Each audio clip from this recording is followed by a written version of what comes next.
It seemed like a normal day at first. I was just walking around when I saw what looked like a disc of some kind on the ground.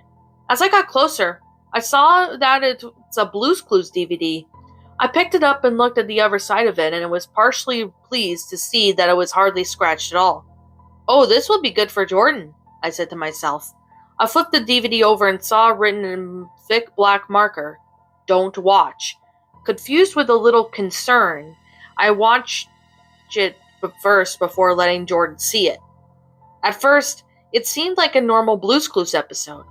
Then I thought it was weird when I saw Steve, Blue's co-star of the show, was animated, when I thought it was just there for the episode. But that's when I noticed that the house was worn down. Windows were broken and boards were rotted, and there were even holes in the walls. Then Steve stuck his head out from one of the windows and said his signature line. "Hey out there, it's me, Steve. Have you seen Blue, my puppy?" Only sound more irritated than his usually cheery characters is supposed to sound.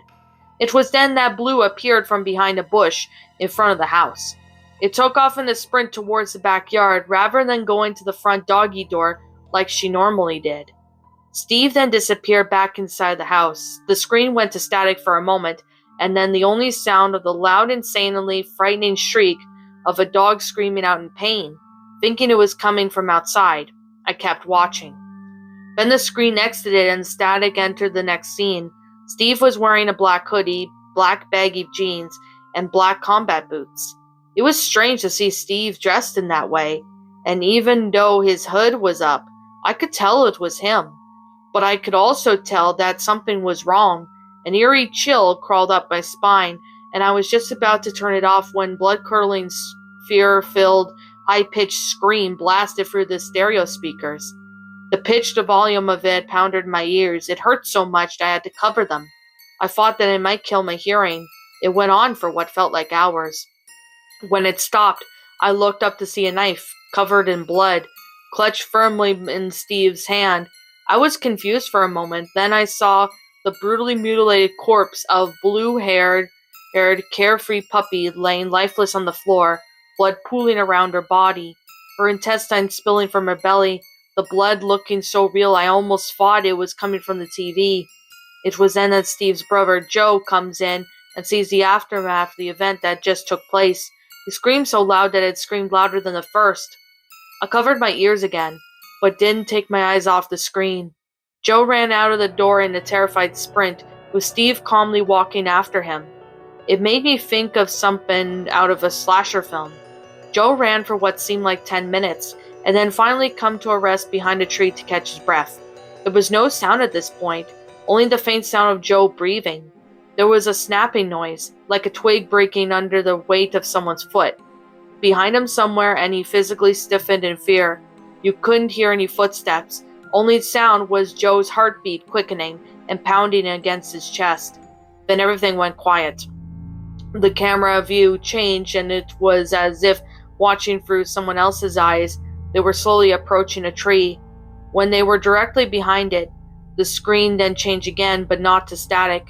It went to black. Then all I heard was a sound of a blade piercing skin and a man screaming in intense pain. I knew immediately it was Steve attacking him.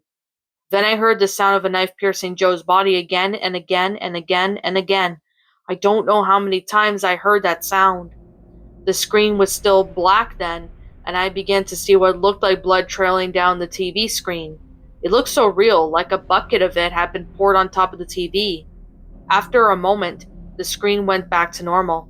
The scene was before me was enough to make me almost throw up, but I managed to hold it back. The screen had returned to normal now, and I was utterly terrified to see Steve standing over Joe's remains now. Only he was no longer animated at this point. He was real, and the man on the ground no longer looked like Joe. I'm not even sure if it was Steve, and the way the hood was on made it impossible to see the top half of his face. I could clearly see the gleefully twisted smile upon his lips, and he looked down upon his handiwork. The camera then focused on the man who initially I thought to be Joe. The image I saw was sickening and couldn't hold back anymore, and I threw up. It burned to do so. Joe, or the man I thought was Joe, was stabbed in what looked like at least 10 times in the neck. His stomach was torn open into an X shape, and the killer's knife was buried firmly into the poor man's heart. His eyes were torn out and put into his hands, which were crudely cut from his arms. The same for his feet and head. The killer then pulled out a knife and ran whoever was holding the camera, who in turn dropped the camera, and I could see it tumbling towards the ground. Fortunately, it had landed facing away from the two people. All I could hear was the cameraman screaming in pain from behind his terror-filled cries for help. After a minute, the killer re-entered the camera's view, and he pointed the knife at and said something angrily yet happily in what I'm thinking now sounded like Russian. I haven't spoken of this night for years, and I've still yet to figure out who left that DVD there. I never reported this DVD to the police, as a mistake I will never make again. After watching it, I took out the DVD player and snapped it into two pieces so nobody else will ever have to watch it. I still have nightmares about it every now and then. If I could go back in time and stop myself from picking up that disc, I would, in fact. I would actually get rid of it right then and there. I have no information on the killer. I've looked up this kind of killing, but I could never find anything that matches this type of brutality. Nowhere. And that, my pretties, was Blue's Clues, Where's Blue? A Blue's Clues, lost episode creepypasta. My final thoughts on this story? Alright. I did see, a couple narrations of this story from a couple people. And I do have to say, this story was utterly cliched. Like, there is, the DVD, and there is Steve, killing the person what looked like Joe. Like, why was there any reason for Steve to sit there and, kill, Joe like that? Like, okay. I mean, this story was just utterly cliche, and it just was not that good. I mean, there could have been a good potential for this, but we have no explanation as to how Blue died. There's like barely any explanation for, why Steve acted the way he did. There was literally nothing that explains about it. It just happens. And I don't even know what to even say, because this story was just cliched. Like, it was just all over the place, and it just didn't help. Well, what could have been the potential is that this story could have been a really decent concept, but unfortunately it just went downhill, and it just went terrible. That's literally all I can really say about this story. Well, it did have potential to be good, but unfortunately that's not the case with this story. Like, I don't know. I generally don't know about it, but at the same time, this story was just not that great. I'm definitely going to be brutally honest. This story, I mean, I was expecting this to be a half decent story, but now I look at it, I'm like, why does this exist? And it doesn't help. Like, it literally just does not help with the story. It's just a cliched mess. That's literally what I can definitely say about this story being utterly cliche. It's just a cliche of a mess. That's literally what I'm getting at, and what I'm seeing here is I know this story could have had potential to be good. That is true, but unfortunately it doesn't exist. It just doesn't exist at all. It just doesn't help matters. It just, I mean, I'm sorry. I'm just lost of words right now, because I'm trying to figure out, what the actual fuck did I watch? Like, why would this, be the case? I mean, I don't understand it. I really don't.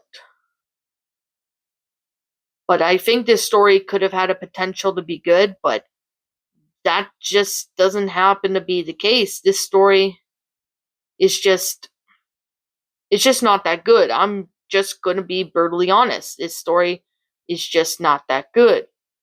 I mean, there could have been a potential to be a really great pasta, but that's just not the case for it. So I definitely do have to say this story does need to, be revised, and the story does need to be fixed up. That's literally what I can definitely say, is that the story should have good, a good concept, and this story could have had potential to be good, but that's not the case here. The story was just literally a cliche of a mess. Now, I don't know who the original author of this story is, so I'm going to leave it as an anonymous for now. If I ever find out who the original author of this story is, I'll be sure to give him proper credit. But yeah, this story was just dog shit. That's literally all I can definitely say. It's just cliched after cliche, and it just wasn't really that good. So anyways, I guess with that being said, and with that being the case, like I'm always gonna say, this is just simply my own personal opinion, and if you happen to disagree with it, that's perfectly fine too. We're all entitled to our own opinions regards to these creepypastas, and this is just simply my own personal thoughts. Okay, I'm gonna give this story a 0 out of 10. It just was not that good. I didn't like this story. The story just, I mean, the grammar was alright, but it wasn't the best. I'm definitely going to say that. It wasn't the best. Same with the sentence structuring and punctuation marks, but, you know. Anyway, what did you guys personally think of this creepypasta? Did you enjoy it? Did you not? Also, what you have done personally to help make this story a lot better? Feel free to let me know what your thoughts are down in the comment section down below. I'm Shadow the Lion Queen. Thank you so much for watching today's video, and as always, if you guys want to go follow my social media, such as Blue Sky, Twitter, DeviantArt, and even my backup channel known as Miss Dark Shigo, links to those will be in the About page section. Also, if you're new to this channel, be sure to leave a like, comment, and subscribe if you're new. Ring the bell for notifications to when I upload, so that way you guys will not miss an upload. And as always, roll the outro, because I'm out. What's up, my pretties? It's the Lion Queen here. I want to appreciate you all for tuning into this video, and I do appreciate you guys supporting my video by giving this video likes and stuff. If you really enjoyed this video, be sure to leave a like, comment and subscribe if you're new, ring the bell for notifications to when I upload, so that way you guys will get updated for whenever I upload. If you want to follow me on Twitter or DeviantArt, feel free to leave a follow on those if you are interested in following me on those socials. If you want to support my backup channel, known as Miss Dark Shigo, feel free to subscribe to it, as a link to that will also be in the About page section.